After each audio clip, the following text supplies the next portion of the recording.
안녕하세요. 목소리가 들리시나요?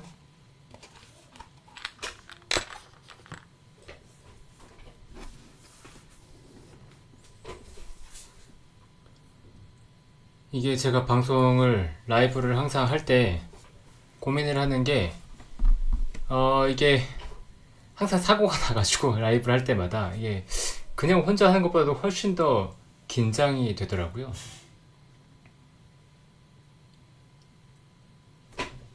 잠시만요.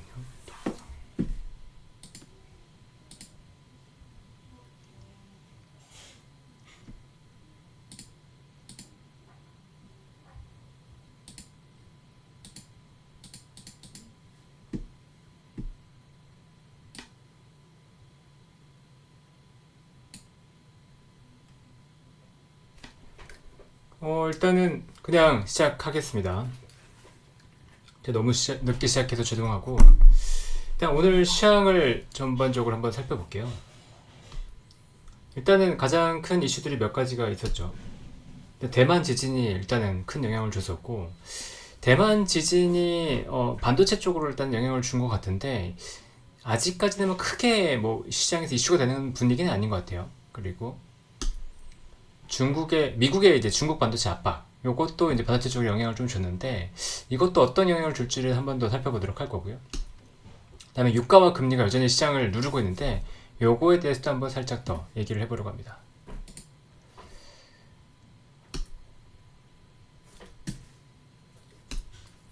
대만의 지진이 있었어요. 대만의 지진이 25년 만에 가장 큰 강진이었다고 하고 리터 규모로 7.4가 나왔다고 하죠. 근데 현재 얘기 나오는 걸로 보면 TSMC는 지금 크게 피해가 없었다고 해요. TSMC는 크게 피해가 없고 마이크론에 오히려 팹이 차질이 있다 이런 얘기가 있는데 지금 보시면 여기 그 지진이 난 곳이 여기예요. 여기 동부 쪽. 그러니까 대만의 지도를 보면 우리나라랑 느낌이 좀 비슷하거든요. 그래서 여기 이렇게 중앙을 봤을 때 여기 서부 쪽은 평지가 많고 동부 쪽은 완전히 산악입니다. 여기 산악, 여기 다 산악이잖아요. 산.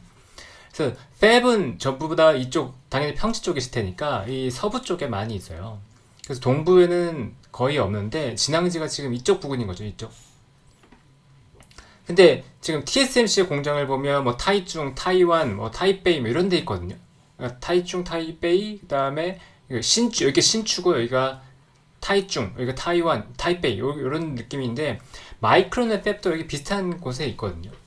그래서 실제로 그 지진의 여파가 이 공장에 어느 정도 영향이 있을지는 좀 보기는 봐야 된다. 근데 TSMC 공장 쪽에는 영향이 크게 없다고 얘기가 나오고 있고 TSMC 지금 얘기 나오는 건 이거 뭐 600억 정도 600억 정도 그 웨이퍼 쪽에 뭔가 차질이 생길 수 있다 이런 얘기가 나오고 있죠. 그리고 지금 들리시는 거 맞죠? 제가 확인이 안 돼가지고 그리고 이제 또 하나의 얘기가 나온 게 뭐냐면 마이크론의 D램 팹에서 어떤 차질이 있을 거다라는 얘기가 나오거든요. 그러니까 항상 보면 대만의 지진이 났을 때 이게 그 마이크론의 D램 팹이 이제 문제가 생기면서 대만의 팹이 많아요. 그러면 D램에 차질이 생기면 어떻게 될까요? 공급이 줄어들겠죠. 공급이 줄어들게 되고 공급이 줄어들게 되면 가격은 오른단 말이죠. 그래서 이 가격 오르는 것 때문에 우리나라 반도체 업체들한테도 긍정적인 영향을 줬어요. 그래서 삼성전자나 SK하이닉스도 D램 쪽으로는 이제 탑3이기 때문에 이쪽에서 오히려 영향을 받을 수도 있다. 지금 보면은 그 마이크론이 2분기 D램 가격 협상을 중단했다 이런 얘기가 나오거든요. 이 말은 이제 공급이 어떻게 될지 모르니까 가격을 올릴 수 있다 이런 걸로 약간 느껴지긴 하는데 이렇게 된다 그러면 삼성전자와 SK하이닉스의 그 가격도 모두 다 그러니까 주가도 좋을 수도 있죠. 왜냐면 D램 가격이 오르기 때문에. 그리고 두 번째는 이제 미국의 중국 반도체 압박 얘기가 나왔어요. 오늘 보시면 이제 삼성전자는 1.06%가 하락했고 SK하이닉스는 마이너스 3.81% 하락했습니다. 이게 이제 반도체 압박에 대한 영향이 있는 것 같은데 이게 이제 삼성전자랑 SK하이닉스가 빠질 건가는 사실 잘 모르겠어요. 왜냐면 이 나온 뉴스가 반도체 수출 장비를 통제한다고 나왔거든요. 그 장비. 그러니까 삼성전자와 SK하이닉스 쪽에 중국 공장이 있잖아요. 이 중국 공장으로 들어가는 장비도 아마 막을 거고, 근데 이건 기존부터 막았으니까 뭐 큰 이슈는 없을 거고, 이미 재작년 10월부터 핀팻, 18나노 이하 D램, 그다음에 128단 이상의 낸드, 그러니까 그 첨단 공정이 들어가는 반도체 장비에 대해서는 이미 수출을 통제하고 있었어요. 그래서 이게 추가적으로 큰 영향을 줄 거냐라고 보면은 이 정책으로 당장 영향은 없을 것 같은데, 이게 이제 이슈가 있는 게 뭐냐면 고래 싸움에 새우등 터질까, 요게 이슈인 거죠. 이게 무슨 얘기냐? 지금 대결 구도가 미국과 이제 중국이잖아요. 미국과 중국이 대결한다고 했을 때 우리가 한번 겪은 게 있죠. 그러니까 사드를 설치를 하면서 이 중국이 우리나라를 굉장히 크게 압박했잖아요. 그래서 여행객도 줄어들고 중국으로 수출도 감소하고 이런 영향이 있었기 때문에 이 그 미국의 이번 압박으로 인해서 중국이 너네 그러지 마, 너네 그러면 안 돼, 이러면서 이제 우리나라를 압박할 가능성이 있다. 이게 우려되는 건데, 다만 저는 이제 조금 긍정적으로 보는 게 뭐냐면, 더 이상 중국으로부터 잃을 것이 없다. 중국의 카드는 이미 다 썼다는 거예요. 더 이상 잃을 것이 없다. 요것 때문에 저는 시장에 대한 걱정을 뭐 크게까지 하고 있지 않습니다. 그래서 장비주들이 빠진다 그러면 오히려 더 사야 될 기회를 보고 있었긴 한데, 오늘도 보니까 반도체주들이 조금 빠지다가 장비주들도 보면 다시 반등하는 모습들이 나오더라고요. 그래서 요거는 큰 이슈는 아닐 것 같다, 이런 느낌이고, 그 다음에 유가와 금리가 저는 더 크게 걱정이 돼요. 지금 이제 계속 얘기 드리는 게, 그러니까 이스라엘이 이란을 쳤잖아요. 이란의 시리아 영사관을 공격을 했고, 그래서 이란이 보복하겠다고 나오면서 지금 유가 WTI 기준 85불, 그 다음에 브렌트유 기준으로는 90불 정도를 기록을 하고 있는데, 이게 이슈가 뭐냐면, 지금 여기 보시면 이게 5월부터 7월까지의 유가예요. 레벨이 75불 미치잖아요. 그런데 지금 이제 85불까지 왔단 말이죠. 요게 지속된다 그러면 이 YOY 전년 동기 대비해서 레벨이 어떻게 되세요? 올라가겠죠. YOY 대비 레벨이 올라가면 헤드라인 CPI가 올라간다고요. 헤드라인 물가가 올라가기 때문에 이게 아마 뭐 6월, 7월 CPI 데이터에서는 상당히 크게 우려가 작용할 수 있다라고 보고 있습니다. 이게 저는 6월 금리 인하는 할 가능성이 굉장히 높다고 계속 말씀드리고 있잖아요. 그러니까 6월에 금리 인하는 될 것 같고, 그 이후에가 문제인데, 지금 미국채 금리가 올라가는 거 보면 미국 시장도 이제 스스로 걱정을 하고 있다는 거죠. 전주들이 6월 이후에 금리가 인하 되더라도 그 이후에 금리가 어떻게 될지 진짜 모르겠는데? 라는 이제 판단이 미국에서도 슬슬 나오고 있다는 거예요. 제가 예상했던 그대로 그림이 나오고 있고, 이러면 하반기 시장이 굉장히 어려워질 수 있거든요. 국채 금리가 떨어지지 않고, 그러니까 지금은 미국채를 이제 다시 사야 되겠다는 생각이 좀 안 드는데, 이제 미국채가 빠져야 되는데 미국채가 빠지지 않고 요 상태가 좀 지속된다 그러면 시장도 굉장히 크게 힘들 수가 있어요. 그러니까 미국채가 그렇다고 해서 4.5, 4.6% 이렇게 크게 올라갈 국면은 분명히 아닌데, 그래도 하반기 인플레이션이 장기화되면서 고금리가 유지된다고 하면 지금 깔딱고개를 넘어가는 사람들이 상당히 많거든요. 지금만 버티면 돼, 지금만 버티면 돼, 조금만 버티면 돼, 이런 사람들이 있는데, 그 버티는 것들이 끝나버린다고요. 이게 버티고 있었는데 조금만 되면 될 것 같았는데 라고 버티던 것들이 이제 그 기대감이 무너지기 시작하면 이제 두 손 둔다는 거죠. 이게 그냥 인문학적으로 얘기하는 건데, 예전에 유대인들이 나치에 의해서 이제 강금이 됐었잖아요. 그 당시에 보면 낙관론자들은 상당히 많이 오히려 죽었다 그래요. 사망을 많이 했고, 오히려 현실을 굉장히 이제 직시했던 사람들이 오랫동안 살아남아서 전쟁가 끝나고 나서도 살아남은 사람들이 상당히 많았다라고 하는 건데, 그런 것처럼 이제 기대감을 갖고 버티고 있던 사람들은 이 기대감이 이제 실망으로 바뀌었을 때 이게 시장에 굉장히 큰 충격이 될 수 있다. 이것들을 좀 꼭 기억해 주시면 좋겠습니다. 그리고 이제 오늘 시장이 좀 특이한 부분이 있어서 이게 요즘 시장이라고 볼 수 있죠. 요즘 시장을 보면 개인들이 왜 작년이나 올해 좀 돈이 안 벌리지? 라는 생각을 하실 수 있어요. 그 이유가 뭐냐면 지수를 주도하는 주체가 바뀌었기 때문이에요. 작년에는 개인들이 많이 주도를 했었고, 그래서 기관 외인의 수급이 안 맞았거든요. 근데 올해 보면 외국인이 정확하게 주도를 하고 있어요. 이게 위에가 코스피고 밑에가 코스닥인데, 이 외국인의 순매수가 지금 파란 선으로 보이고 있거든요. 외국인의 순매수가 나오는 것과 지수의 흐름을 한번 비교해 보세요. 그리고 밑에는 코스닥인데, 코스닥도 외국인의 순매수가 나오는 것과 그다음에 이렇게 지수가 움직이는 걸 비교해 보시면 외국인의 이제 매도 이런 것 외국인의 매도가 나올 때 지수가 상당히 부진한 걸 볼 수 있어요. 그리고 조금만 사더라도 지수가 다시 올라가는 모습이 정확하게 나오고 있고, 이걸 보면 지금 현재 지수를 주도하는 것들은 외국인이다라는 것들을 명확하게 볼 수 있는 거죠. 그래서 시장의 성격은 바뀌었다. 그러니까 외국인 중심으로 하는 시장을 봐야 되고, 외국인들의 수급 동향이 굉장히 중요하다라는 것들을 다시 한번 기억해야 됩니다. 그 코스피를 이제 먼저 한번 살펴볼게요. 코스피를 보면 코스피도 제가 중요하다고 생각하는 21선에 지금 닿았어요.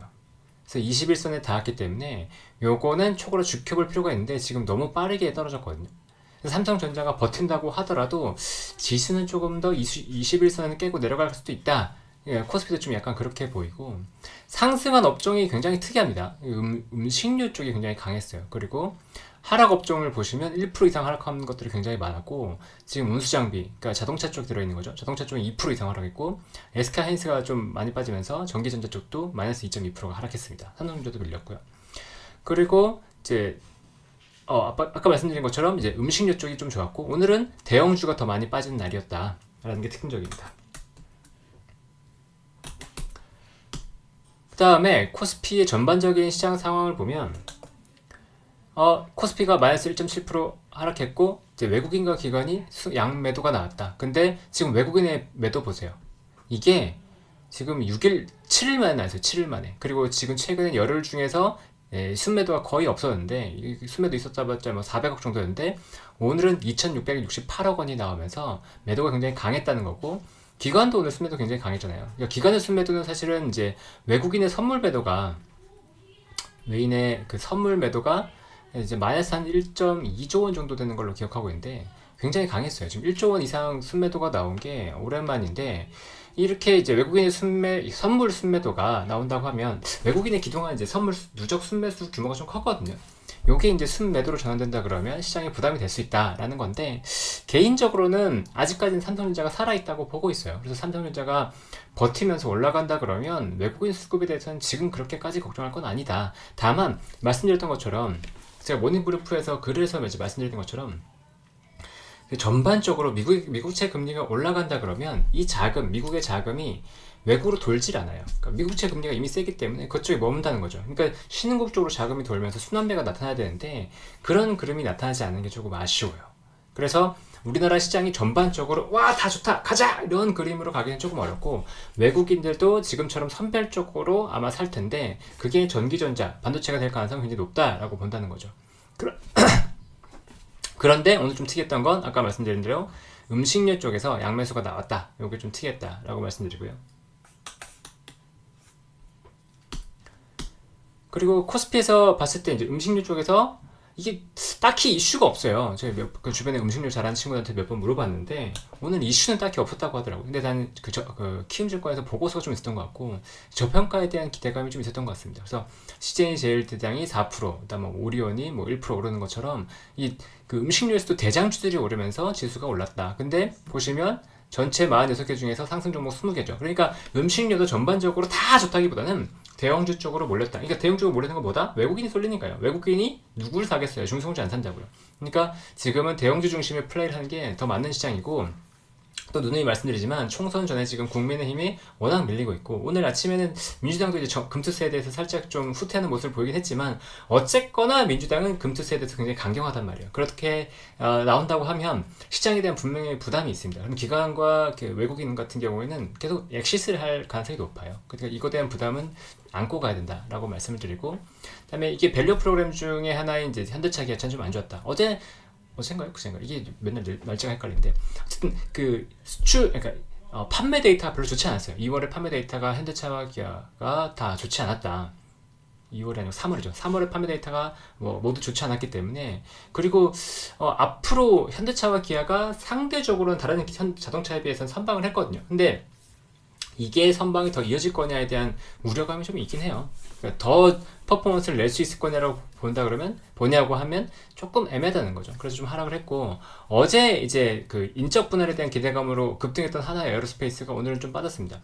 그러니까 이게 인적 분해를 한다고 이렇게까지 올라야 돼? 라고 사실 저는 의문이 좀 있었는데 요거는 좀 빠지더라고요. 이 인적 분할의 효과에 대해서는 사실 좀 더 따져보는 게 맞을 것 같다라는 거고. 그리고 이제 전기전자에서 보면 2차 전지가 많이 빠졌어요. 오늘 아침에 이제 모닝브리프를 통해서 테슬라가 급락했다고 말씀드렸잖아요. 테슬라가 판매량이 전분기 대비해서 20%가 빠졌거든요. 그러니까 이 전기차 판매 차질이 좀 큰 거 아니야? 라는 우려가 들어오면서 2차 전지 쪽으로 좀 부진했다라고 보시면 됩니다.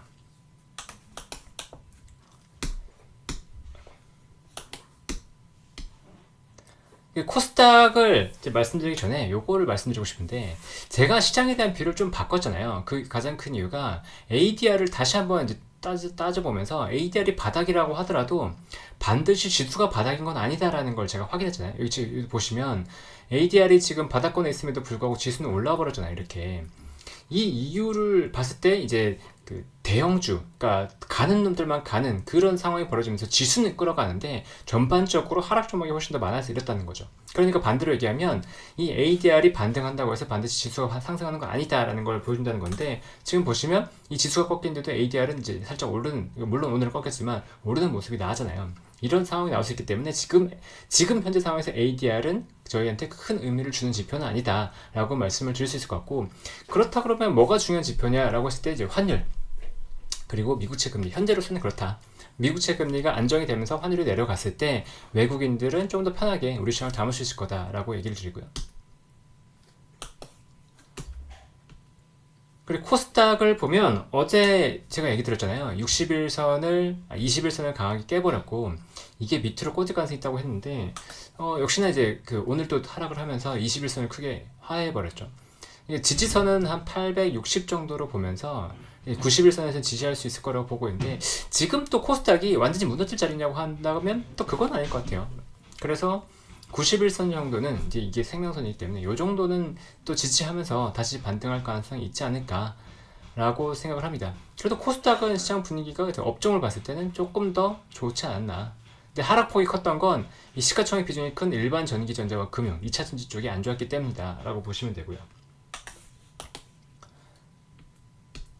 그리고 코스닥에서 이제 업종을 봤을 때 아까 말씀드렸던 것처럼 금융, 일반 전기전자, 2차 전지 쪽이 굉장히 안 좋았다. 지금 보시면 5%대, 4%대 하락을 해버렸잖아요.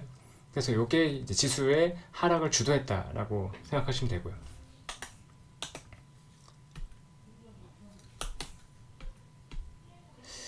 오늘 이 종목도 잠깐 말씀드릴 텐데, 요 엔캠이 20% 올랐어요. 엔캠은 2차 전지인데 얘는 왜 오르지? 근데 보시면 이게 이제 2차 전지 쪽에서 에코프로와 에코프로비엔 같은 게 이제 뭐 양극재 리튬이잖아요.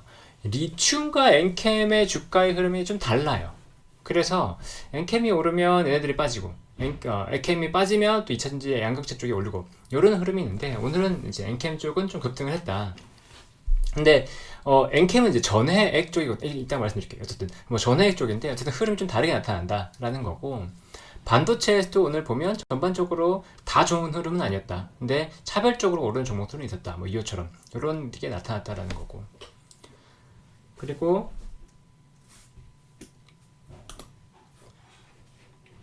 넘어가서 이제 시장을 보면 오늘 기관들이 산 종목이 있을 거잖아요. 기관들이 뭘 많이 샀냐? DI를 많이 샀고, 요즘 이제 시장에서 동향이 약간 바뀐다, 흐름이 약간 바뀐다고 느꼈던 게 뭐냐면, 의료기기랑 미용기기 쪽이 굉장히 좋잖아요. 뭐 원리버 분이 잘 찍었다고 그런 말씀도 해주시던데, 어쨌든 구분 잘 봐주셨죠. 어쨌든 이제 원텍, 그리고 여기 TNL, 파마리서치 이런 기업들 보시면 이게 미용기기, 여기도 그 의료기기 쪽, 이게 향상 피복제 이런 거 해주는 데고, 파마리서치 같은 경우에는 그러니까 피부과에서 사용하는 뭐 화장품도 있지만 피부과에서 그 시술하는 뭐 리쥬란, 필러 뭐 이런 거 하는 회사죠. 얼마 전에 선별 종목에서도 파마리서치 한번 얘기 들었는데, 파마리서치는 꼭은 아니고 한 봐둬야 될 것 같다. 지금 시장에서 다른 거 대비해서 좀 봐둬야 될 것 같다라고 했었는데 반등이 나오긴 했어요. 그리고 지금 이제 시장을 보면, 그때 제가 약간 이제 우려된다고 했던 게 뭐냐면, 얼마 전에 화장품이랑 다 급등했잖아요. 그때 이제 이슈가 중국 경기가 좋아진다라는 거였는데, 저는 여기에 대해서는 회의가 좀 있다. 그래서 이게 시장을 주도할지 아닐지는 사실 잘 모르겠다라고 했는데, 지금 보면 중국이 아니고 그냥 실적이 나오는 기업들을 땡기고 있어요. 실적 모멘텀이 나오는 기업들 땡기고 있고, 보시면 이제 TNL 같은 경우는 미국 스토리고, 파마리서치는 뭐 지금 리주나 그 잘 팔린다 이게 나오고 있죠. 최근에 이제 누가 면세점에서 지금 파마리서치 리주라니 뭐 품절 사태를 부릴 정도로 굉장히 잘 팔린다 이런 얘기도 하더라고요. 원택도 미용기기의 수출에 대한 기대감인 거죠. 그러니까 중국에 대한 기대감이 아닌 거예요. 그래서 지금 보면 중국 소비주를 계속 추가로 살 건 아닌데, 그래도 자금의 수급 자체가 실적이 나오는 소비주에 대해서는 넘어왔다. 이거는 계속해서 갈 수 있을 것 같다. 이런 느낌으로 보시면 될 것 같고, 그다음에 여기 그 3호 수급이었다 그러면 투신에서도 뭐 JVM, 파마리서치, 비올, 그러니까 양상은 조금 다르지만 기업은 약간 다르지만 어쨌든 이런 쪽으로 관심을 갖고 있다라는 걸 보실 수가 있고요. 그다음 글로벌 텍스프리 제가 계속 강조드리고 있는데, 글로벌 텍스프리도 주가 흐름은 좋습니다.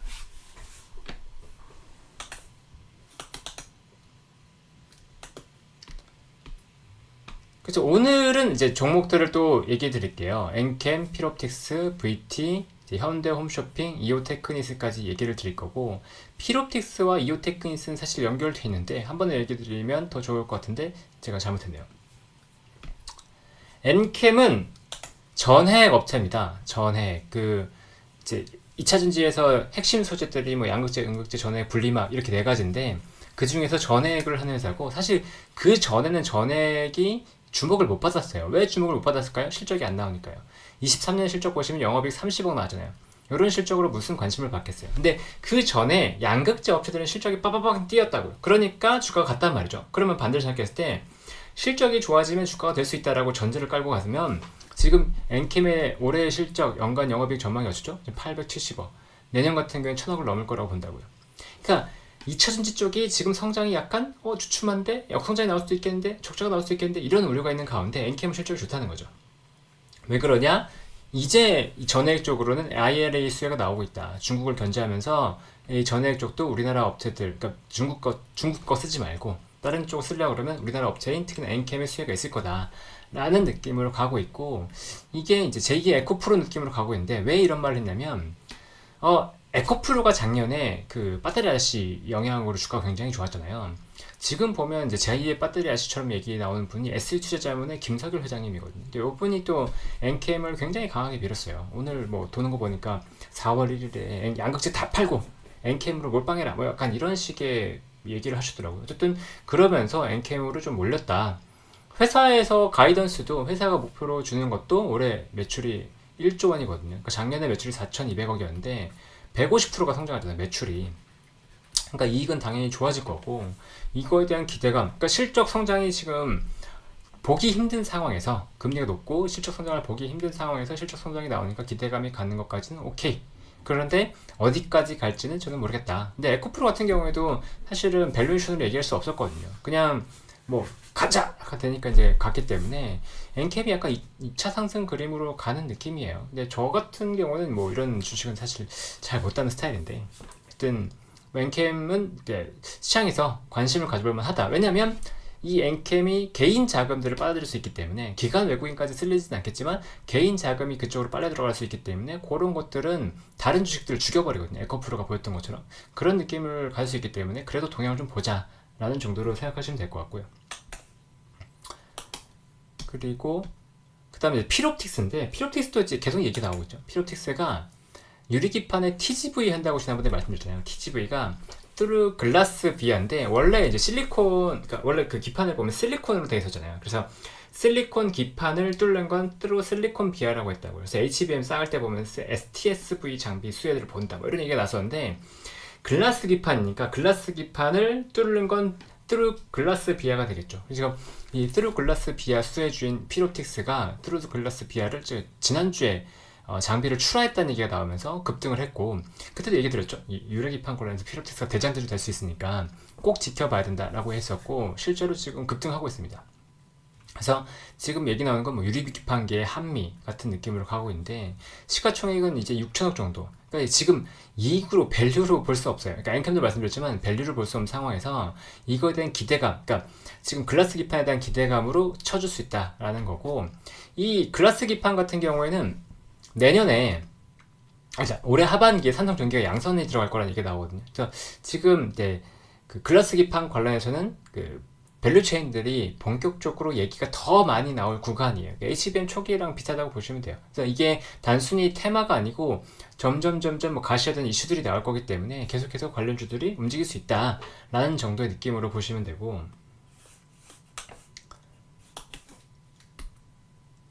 그 다음에 이제 VT인데, VT가 어제 선별 종목에 들었었어요. 그래서 VT를 얘기 드리면서, 그 중국 관련주들은 조금 그렇긴 한데 어제 중국 관련주들이 조정이 있었잖아요. 그럼에도 불구하고 VT가 올랐다. 그래서 이거는 분명히 관심을 가져도 돼. 이 정도로 기관의 수급이 들어오면서 시장이 안 좋을 때도 이렇게 강하게 올라간다는 건 분명히 우리가 봐야 된다라는 거죠. 그래서 관심을 갖고 봐야 된다는 거였고, 이 회사가 가장 큰 건 이제 리들샷이었잖아요. 이게 마이크로 그 침 같은 거네. 마이크로 니들이 그 피부에 박히면서 발음을 따갔거든요. 이 피부에 박히면서 이게 피부 깊숙이까지 좋은 물질들을 전달한다. 그건 이제 지금 나온 것도 시카였는데, 시카. 이 시카가 이 좋은 물질들을 전달해서 피부가 좋아진다라는 개념의 화장품이었어요. 근데 개인적으로 저도 한번 써봤거든요. 그러니까 리들샷 100과 리들샷 700을 써봤는데, 700 같은 경우에는 사실 실제로 이제 쓰면 그 다음날 피부가 확실히 좋긴 하더라고요. 그래서 정말 좋구나 라는 체감을 하고 있었습니다. 근데 밸류를 보면 이제 시가총액이 지금 8천억이고 올해 영업이익 기대치는 786억, 영업이익은 500억. 그러니까 16배 정도 되잖아요. 올해 기준으로 15배, 16배 정도 되고 있고, 내년 기준으로 보면 이익이 더 성장해서 떨어지는 13배로 보는데, 지금 말씀드렸지만 성장이 드문 시대이기 때문에 확실하게 성장이 나온다 그러면 밸류를 쳐주면서 그냥 올려버려요. 그러니까 PER로 볼 필요는 없고, 성장이 나오냐 안 나오냐, 그리고 성장이 더 가파르게 나오냐, 이전보다 성장률이 높으냐, 이 정도의 느낌만 보면서 가시는 게 더 맞을 것 같습니다. 그럼 올해 성장을 봤을 때 작년에 200억 정도 성장했고, 그러니까 성장률로 보는 게 아니고 그냥 폭을 볼게요. 올해는 지금 300억 정도 성장하는 걸로 보고 있잖아요. 그러니까 성장 금액으로 봤을 때 더 큰 금액이 들어오기 때문에, 물론 성장률로는 당연히 둔화될 수밖에 없겠죠. 규모가 커졌으니까. 하지만 성장액 자체가 더 증가하기 때문에 아직까지 성장은 유효하다는 측면으로 보면 좋을 것 같습니다. 그 다음은 이제 다시 또 VT인데, VT가 어제 제가 말씀드렸던 것처럼 선별 종목에 들어갔다고 말씀드렸잖아요. 그래서 전고점을 돌파하면서 지금 2차 상승이 나갈 가능성을 굉장히 높게 본다고 했는데 전고점 돌파해버렸어요 오늘. 그렇죠? 그래서 이거는 추가적으로 이제 상승의 흐름을 보고 계속 좀 보시는 게 좋을 것 같다라는 생각이고, 어제 뉴스가 있었는데 무슨 뉴스가 있었냐면 그 신제품이 나왔어요. 신제품이 뭐가 나왔냐면 리들샷이긴 한데, 아까 리드샷의 원래 제품이 시카라고 말씀드렸잖아요. 근데 여기에 PDRN이라는 물질로 만든 리드샷이 나왔어요. 근데 PDRN이 뭐냐면 연어의 정소로 만든 그 화장품 원료인데, 요게 많이 보셨을 거예요. 그 파마 리서치 보신 분들 아실 거예요. 요게 파마 리서치의 리쥬란의 원료거든요. 근데 요 리쥬란의 원료가 되는 PDRN을 여기서 직접 섞어가지고 화장품을 만들었다는 거기 때문에 이게 또 피부가 안 가도 저렴한 가격으로 이제 즐길 수 있는 거 아니야? 라는 기대감이 커질 수 있다는 거죠. 그래서 VT도 좀 관심 받았다 라고 이제 생각하시면 됩니다. 근데 신제품은 저는 사실 좀 괜찮을 것 같아요. 잘 팔릴 것 같아요. 마케팅 잘 될 것 같고, 지금 VT가 그 다이소에 들어간 거 아시죠? 다이소에 기존의 VT 대비해서 지금 VT 보시면 지금 VT는 이렇게 플라스틱 케이스가 들어가는데, 다이소에 들어가는 화장품은 케이스가 아니고 이게 비닐로 들어가요. 비닐. 대신에 가격을 훨씬 싸게 들어갔거든요. 그래서 다이소에서 이 VT 제품 보려고 하면 없습니다. 사람들이 서로 공유하면서 여기 들어왔으니까 빨리 오세요. 그래서 순식간에 동이 나버려요. 그 정도로 인기가 많다. 그 정도 알고 계시면 될 것 같고요. 그 다음에 현대홈쇼핑이 오늘도 이슈가 있었는데, 현대홈쇼핑이 공개 매수가 발표됐어요. 그 최대 주주가 지금 현대 GF홀딩스입니다. 현대 GF홀딩스가 저희 현대백화점 그룹이에요. 근데 300만 주를 장내 매수한다고 발표했어요. 현대 GF홀딩스가 지금 지분이 얼마가 있냐? 301만 주 정도 있어요. 그래서 25%가 조금 넘는 지분을 갖고 있고, 근데 그 현대 GF홀딩스가 지금 50%로 지분을 늘리는 거죠. 그리고 이 현대 GF홀딩스 외 현대백화점도 지분을 갖고 있어서, 만약에 이제 공개 매수가 끝나면 최대 주주는 65.8%의 지분을 갖게 되고 자사주는 4.6%가 됩니다. 4.6%가 있기 때문에 최대 주주와 자사주를 합하면 70% 이상이 잠기게 됩니다. 근데 보시면 이제 300만 주가 아까 25%가 말씀드렸잖아요. 그러면 기존의 최대 주주와 자사주 물량이 거의 50%거든요. 그러면 이 공개 매수는 절반을 매수하는 거다라고 생각하시면 되고, 그리고 이제 지금 64,200원에 산다고 얘기 나왔잖아요. 64,200원인데 오늘 올라서 얼마냐? 13.8%가 올라서 현재가가 69,900원이에요. 그러면 여기서도 사야 되느냐? 차익이 있잖아요. 차익이 있으니까 사야 되냐? 라고 봤을 때 최악의 상황에선 절반만 팔 수 있다고요. 그죠?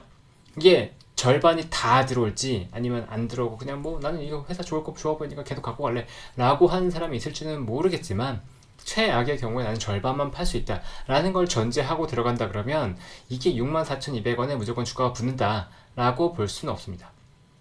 그리고 공개 매수를 성공시켜야 되는 입장에서는 뭐 64,200원으로 주가를 굳이 높일 이유도 없기 때문에 현대 홈쇼핑 쪽에서 뭐 호재를 여기서 막 내놓을 가능성도 그렇게 크지 않아 보여요. 그래서 주가는 뭐 이 사이 어느 정도의 결정이 되면서 공개 매수로 갈 가능성이 있다. 그래서 결론은 뭐다? 지금 현대 홈쇼핑을 뭐 공격적으로 사들어갈 건 아닌 것 같다라는 거죠. 그 다음에 이오테크니스인데 요거 밑줄짝 돼지꼬리 땡땡 약간 이런 느낌이라고 할까요? 얼마 전에 돼지꼬리 땡땡 했던 게 있었죠. 그거 지열 발전하는 업체인데 그 이름 갑자기 까먹었는데 어쨌든 그거 잘 갔어요. 그 AI 관련돼서 GNC 에너지 그 AI 그 관련된 서버에서 그 비상발전 공급하는 업체인데 그 업체도 주가가 잘 갔거든요. 그거 좀 좋았고 그다음에 이오테크닉스는 지금 이제 레이저 마킹에서 국내에서 압도적인 회사예요. 전 세계적으로 압도적인 회사예요. 근데 국내 점유율 95%고 해외 점유율이 60에서 75%인데 레이저 마킹이 뭐냐면 이 반도체 보면 이제 삼성 적겠고 막 그러잖아요. 그런 거 찍어주는 거, 그런 거 레이저로 이렇게 꾹꾹 찍어주는 업체 그렇게 보시면 되고 지금 이제 그 캐시카우는 반도체 쪽인데 레이저 마킹과 어닐린 장비가 핵심입니다. 어닐린 장비는 삼성 쪽으로 납품하고 있죠.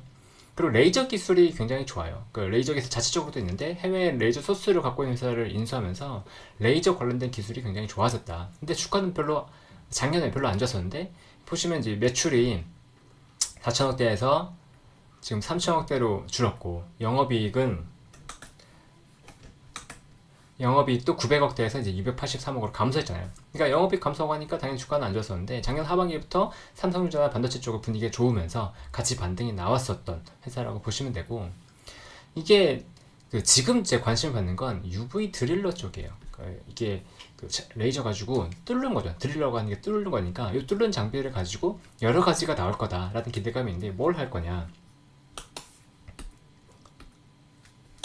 보면 이게 그루빙이랑 스텔스 다이싱 장비를 하는 게 이제 일단 가장 큰 기대감이에요. 이거는 제가 블로그에도 글을 써놨거든요. 혹시나 관심 있으신 분들은 뭐 이오테크니스 쳐보고 들어오시면 될 것 같은데 이 그루빙이나 이 스텔스 다이싱 같은 경우에는 원래 디스코가 거의 전 세계적으로 독점하다시피 하는 장비예요. 근데 그루빙이 뭐냐면 그루빙의 뜻이 약간 이렇게 긁어서 판다 이런 거거든요. 긁어서 판다 이렇게 그래서 우리가 이 쪽자 이게 울산에서 쪽자라고 했는데 뽑기 이렇게 금가 있으면 금가대로 이렇게 딱 자르면 잘 자르잖아요. 그런 것처럼 반도체 웨이퍼에도 이거를 살짝 이렇게 선을 살짝 그어가지고 미리 안쪽으로 이거를 탁 쪼개면 이게 잘 부러지게 잘 끊어지게 라고 하는 게 이제 그루빙 장비고 스텔스 다이싱 같은 경우에는 겉으로는 보이지 않지만 안쪽에 미세한 파일을 내서 이게 톡 잘 끊어지게 하는 장비라고 보시면 됩니다. 어쨌든 이 장비가 TSMC에도 들어갔어요. 이 그루빙이었나? 이 둘 중에 뭔가가 TSMC에 잘 들어갔었고 이게 HBM에도 사용한다는 얘기가 나오고 있거든요. HBM도 들어간다. 그러니까 이게 이제 HBM 관련주가 됐다라는 거고 그 다음에 최근에 기사가 나온 게 뭐냐면 DIT를 공격했어요. DIT가 SK 하이닉스의 어닐링 장비를 공급하면서 HBM 수혜주로 급등을 했잖아요.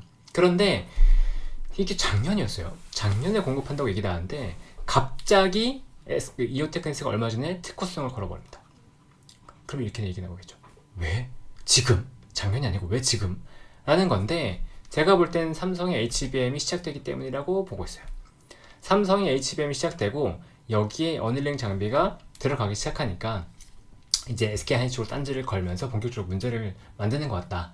이런 느낌이거든요. 그래서 반대로 생각하면 이오테크니스가 DIT가 지금 어닐링 장비로 올랐잖아요, 주가가. 근데 이오테크니스도 당연히 삼성이 HBM 한다 그러면 어닐링 장비 들어갈 거잖아요. 그러니까 이거는 분명히 긍정적인 요인이다 라고 판단이 되고 그리고 글라스 기판의 TGV가 이제 피로티스가 한다고 했는데 이오 테크니스도 할 수 있죠. TSV 장비도 하고 있으니까 당연히 레이저로 이렇게 구멍 뚫는 거고, 다만 이제 피로텍스가 더 부각받는 건 저렴한 가격에 만들 수 있다는 건데, 이오 테크니스가 일단 기술력은 있으니까 역시나 글라스틱 기판 관련해서는 이제 충분히 부각될 수 있다. 그러니까 HBM 연관돼 있잖아요. 거기다가 레거시 반도체 연관돼 있죠. 근데 글라스 기판까지 연결돼 있으니까 이게 이오 테크니스가 지금은 제2의 한미 느낌으로 갈 수 있지 않나.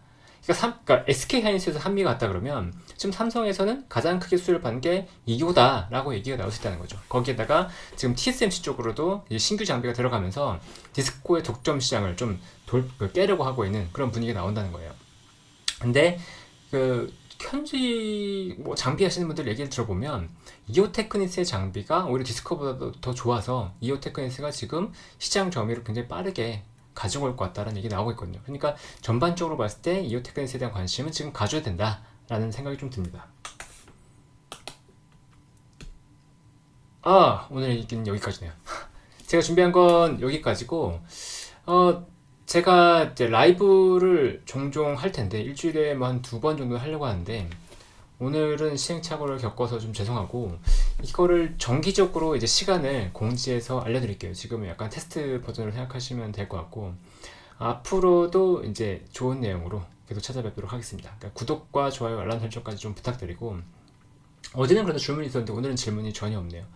그러면 여기까지 하고 다음 주에 다시 찾아뵙겠습니다. 아니면 주말에 찾아뵐 수도 있고, 제가 일정 같은 것들은 다시 말씀을 드릴게요. 그러면 안녕히 편한 마음 되십시오. 네.